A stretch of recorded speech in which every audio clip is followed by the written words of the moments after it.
大家好，我是头条新闻的记者小丽。今天就是乾隆游戏的轮回，状告鹅厂涅槃抄袭的开庭日子。现在距离开庭还有1个小时，我将为大家进行实时报道。搁了这么久，可算是要开战了啊！前排瓜子、啤酒、香烟、火腿肠，搬好凳子等好戏了喂。刚通宵打完涅槃，马上睡去。这种官司压根就不用关注，一觉醒来鹅厂肯定又是一波胜诉。楼上的都疯了，就这场备受各界关注的官司，仅仅是叶松输赢的事吗？是不是过于本末倒置了？要知道，这场官司将关乎着国内的知识产权，如果轮回败诉，那也意味着国内知识产权的某些领域得继续悲哀下去啊！团团，还有1个小时开庭，我们现在出发吧。这场官司真的稳吗？我这心里头多多少少都有点没底紧张。怎么说？在裁决出来之前，一切都是有可能的，而且就算咱们这番胜诉的话，保不齐鹅厂那边还是会上诉的。一旦咱们真的折戟了，到时恐怕所有人都会看咱们的笑话。你多余担心了，真要担心的话，是鹅厂那边。至于说鹅厂在败诉之后继续发起上诉，这个可能性可以说基本为0。不出意外，这次的庭审是这场官司的第1次庭审，同时也是最后一次。鹅厂败诉之后的上诉可能性为0，你就这么笃定他们会认命？就跟你说的一样，败诉之后的一系列连带影响可是会让他们付出惨重代价的。可是他们一旦敢继续上诉的话，代价会更惨，这一点鹅厂那边不可能会拎不清的。叶松不以为意地摇头笑道。就在李团团有些云里雾里，还没来得及反应过来之际，倏地，叶松的手机骤然震响起来。然而这会儿的叶松却是不急着去掏手机，反倒是在玩味笑笑间朝李团团问：“团团，你猜猜这通电话会是谁打过来的？”你说是谁？不出意外，应该是鹅厂之主马华天的了。马董，都这个节骨眼了，您还给我打电话，这适合吗？叶总，咱们明人不说暗话，你要怎样才肯撤诉和解？未来的路还很长，咱们还有很多的合作空间，别因为这场官司伤了和气，如何？只要你开条件，我马华天都满足你，并且让鹅厂跟叶总你旗下的众多公司达成战略合作关系，你看怎样？开门见山的马华天继续道：“我知道，叶总你想利用这场官司为自己奠定影响力的基础，但是这种方式大可不必。如果说鹅厂跟叶总旗下的公司一一达成战略合作关系，并且大张旗鼓的对外宣传昭告，这样一来，叶总你的影响力以及你旗下公司的影响力，同样也会迎来声望暴涨。咱们用这种化干戈为玉帛的方式来共赢不好吗？非得要你死我活的对簿公堂吗？”马董，你这是觉得鹅厂肯定没胜算了吗？叶总，眼下说这个已经没意义了，我现在就想以化干戈为玉帛的方式跟叶总你了结此事。这样你看如何？如果叶总愿意接受融资的话，鹅厂在下架涅槃的同时，给乾隆游戏注入30亿资金，双方致力把轮回打造成史无前例的现象级。除此之外，关于叶总的乐资、龙兴地产、龙兴影业等等这些企业公司，若是叶总有需求的话，鹅厂都可以进行战略合作，这是其一。其二，如果叶总不想接受融资的话也没事，只要叶总答应撤诉和解，鹅厂还是会下架涅槃的，并且对叶总进行10到15亿的赔偿。关于以上说的战略合作那些依旧不变，如何？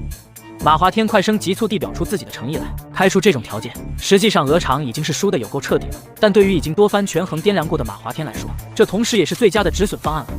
马董，你这是已经承认你们鹅厂游戏推出的涅槃是侵权抄袭咱们的轮回了。就你以上说的这些，我要是录音呈堂的话，怕不是你们鹅厂在这场官司上就更加被动了。马华天差点没忍住爆粗，不是因为叶松说什么录音呈堂，而是他在无谓的浪费时间。这种官司对鹅厂已经形成必败之势了，否则若是但凡还能看到一线希望的话，他堂堂鹅厂之主马华天又会如此低声下气的去认命？叶总，恕我直言，咱俩还是回到官司之外的话题吧。就我说的这些，你愿意接受吗？如果说依旧满足不了你的话，那也没事，你开出你的条件即可。马董，我没条件。同样的，到了这份上，我也没有撤诉和解的理由了。之前我一而再的给机会，你们1次2次的不屑一顾，等情势到了开庭再急的份上才来找我撤诉。说真的，换作是你能接受吗？再有一些其他跟这场官司相关的因素使然，想必马董也已经知道的那些因素。这种情况下，你说我叶松还能接受撤诉和解吗？那样一来的话，我叶松又成了什么？另外，马董，老实说，10到15亿的侵权赔偿，这的确是不低并且很可观了。但我叶松是差这1-20亿的人吗？在马华天的呼吸声渐渐粗重起来之余，叶松在做到。至于说马董许诺的让鹅厂成为我叶松旗下公司企业的战略合作伙伴这点，官司过后，若是有机会，若是马董能够不计前嫌的话，我叶松肯定很乐意跟鹅厂开展各种合作。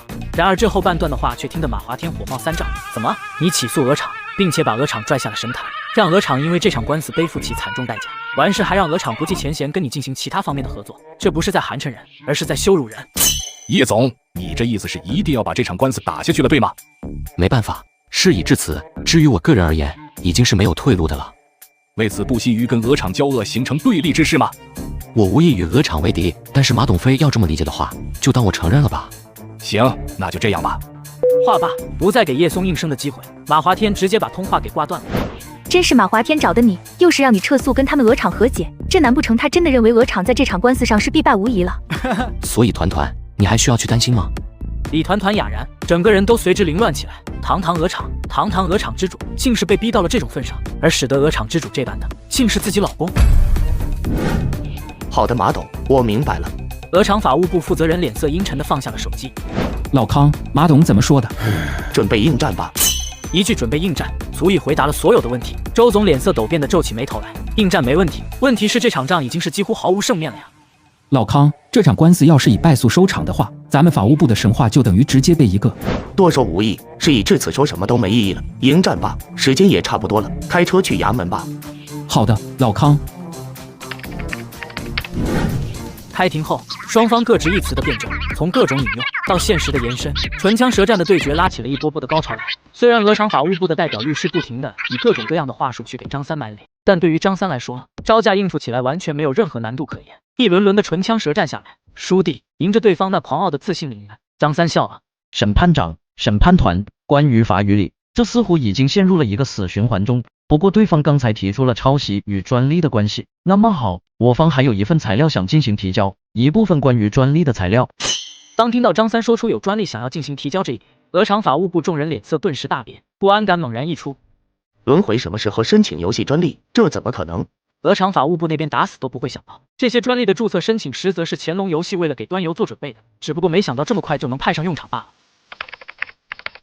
审判长，各位审判团成员，种种事实证明，鹅厂游戏推出的涅槃完全是重度抄袭我方乾隆游戏公司的轮回。在此我恳请南山法院对鹅厂游戏进行当庭仲裁，责令对方立即下架涅槃，并且根据我方的起诉诉求进行共计人民币1元钱的赔偿。在张三的凛然高声下，这一次鹅厂法务部那边没有再去进行任何反驳回击，不是不想挣扎，而是无法再去挣扎。伴着审判长的一锤落下，经审判团合议，本席庭审就鹅厂游戏的涅槃对乾隆游戏的轮回进行抄袭这一案件，作出以下宣判。故此，本席宣判，勒令鹅厂游戏当日立即对涅槃进行下架处理，根据原告方的诉求，判处鹅厂游戏进行共计1元钱的赔偿。想必您就是叶总就这场官司所委托的律师了，您能跟咱们就这场官司的细节说说吗？你们对于扳倒在南山法院中未尝一败的鹅厂法务部又是怎样的心情？没什么可说的，毕竟正如刚才叶总说的，这次咱们能胜诉是在情理与法理中，如果咱们败诉了，那才是情理与法理的悲哀。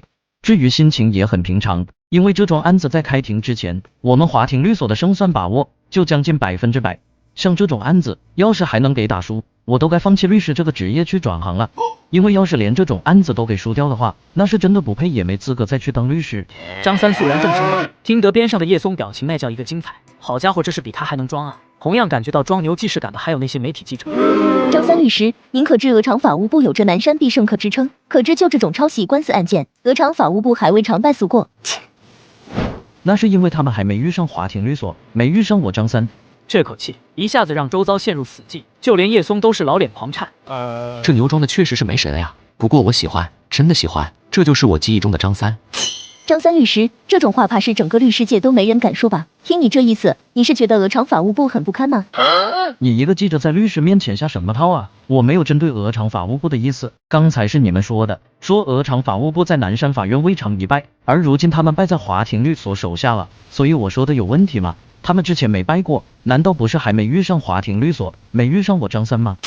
张律师，再问你一个问题，你觉得鹅厂法务部会这么认命吗？如果他们发起上诉的话，你们华庭律所又是否还有必胜的信心？鹅厂法务部会不会认命我不知道，但是他们想继续上诉，华庭律所随时奉陪到底。顺便再说一下，今天鹅厂的律师在陈述时有一个标点符号我很不满意，我会提起诉讼，争取把他们送进去。